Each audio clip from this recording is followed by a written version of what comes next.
hari Senin 12 Rabiul Awal tahun ke-11 Hijriah, bersamaan dengan hari lahirnya Rasulullah, hari Senin tanggal 12 Rabiul Awal tahun ke-11 Hijriah, Allah perintahkan kepada malaikat Jibril, Jibril, kau turun jemput kekasihku Muhammad, cabut nyawanya, dengan catatan tanya dulu, jika dia sudah mau lakukan tugasmu, tapi jika belum mau tunda tugasmu sampai dia mau. Panggil 3 malaikat menyertaimu, Mikail, Israel, Israfil. Turunlah malaikat. Di langit ke-7 mereka masih berempat, langit ke-6 mereka masih berempat. Sampai di langit pertama malaikat Jibril berkata, wahai malaikat pencabut nyawa, kau sajalah yang turun ke dunia. Saya tidak tega menemanimu dan melihat engkau mencabut rohnya Muhammad sallallahu alaihi wasallam. Lalu malaikat pencabut nyawa berkata, Jibril, kenapa kau tidak turun menyertai kami? Bukankah selama ini engkau yang menyertai Rasulullah? Bukankah selama ini engkau yang menemui Rasulullah? Kami tidak pernah menemui Rasulullah. Turunlah bersama kami.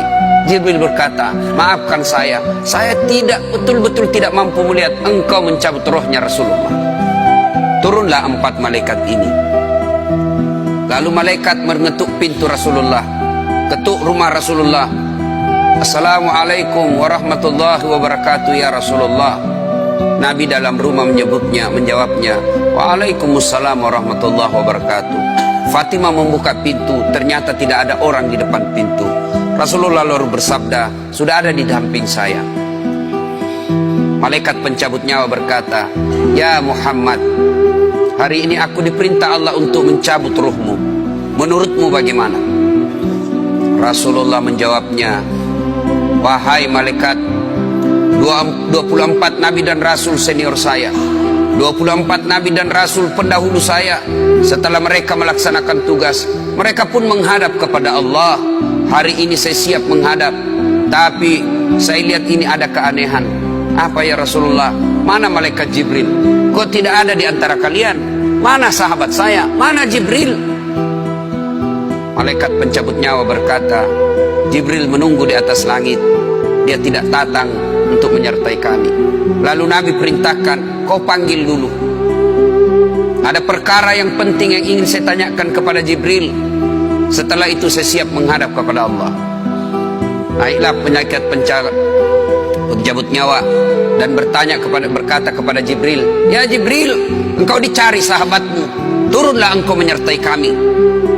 Turun malaikat Jibril, lalu ketemu dengan Nabi. Nabi bertanya kepada Jibril, ya Jibril, kalau hari ini aku harus menghadap kepada Allah, tolong berikan saya berita gembira, tolong perdengarkan saya kalimat yang nikmat di telinga saya. Lalu Jibril bersabda, ya Muhammad, saya dapat berita gembira dari Allah. Seluruh malaikat yang pernah Allah ciptakan antri untuk menyambut rohmu ya Muhammad. Apalagi ya Jibril, ya Muhammad, seluruh nabi 24 haram masuk surga sebelum engkau lebih dulu.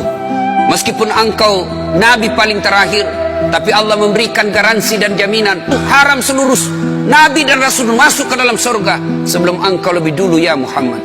Nabi mengucapkan alhamdulillah.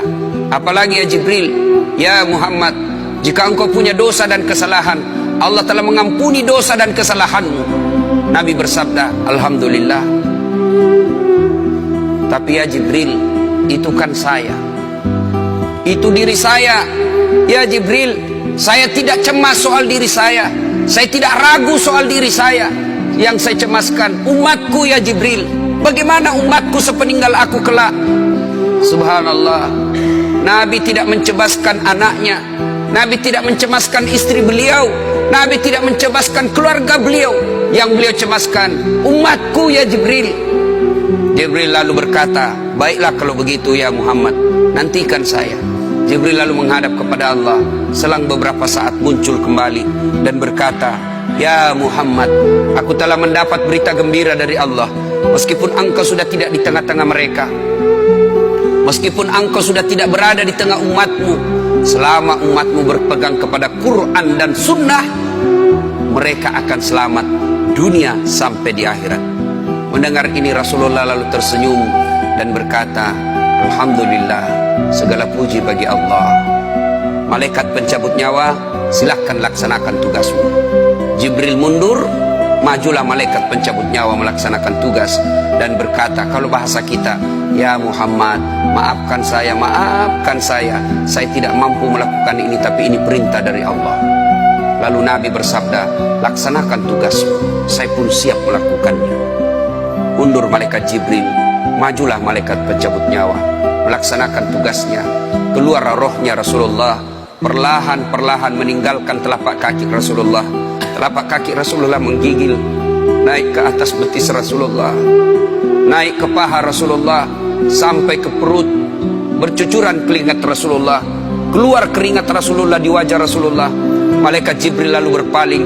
Nabi lalu bersabda, wahai malaikat Jibril, kenapa engkau palingkan mukamu? Apakah engkau jijik melihatku? Apakah kau jijik melihat wajah saya? Jibril bersabda, ya Muhammad, ketahuilah demi Allah yang menguasai segala-galanya, tidak aku jijik melihat mukamu ya Muhammad. Aku tidak tega melihat engkau menghadapi sakaratil maut. Aku tidak mampu melihat engkau menghadapi sakaratil maut. Nabi lalu bersabda, ya Jibril, ketahuilah, andai saja Allah tidak cinta kepadaku, andai saja Allah tidak sayang kepadaku, betapa sakitnya sakaratil maut ini, tapi aku mohon kepada Allah, ya Allah, jangan engkau timpahkan sakitnya sakaratil maut ini kepada umatku. Bebankan seluruh penyakit sakaratil maut ini, bebankan seluruh sakitnya sakaratil maut ini hanya kepada aku. Jangan engkau berikan umatku ya Allah. Begitulah cintanya Rasulullah kepada kita.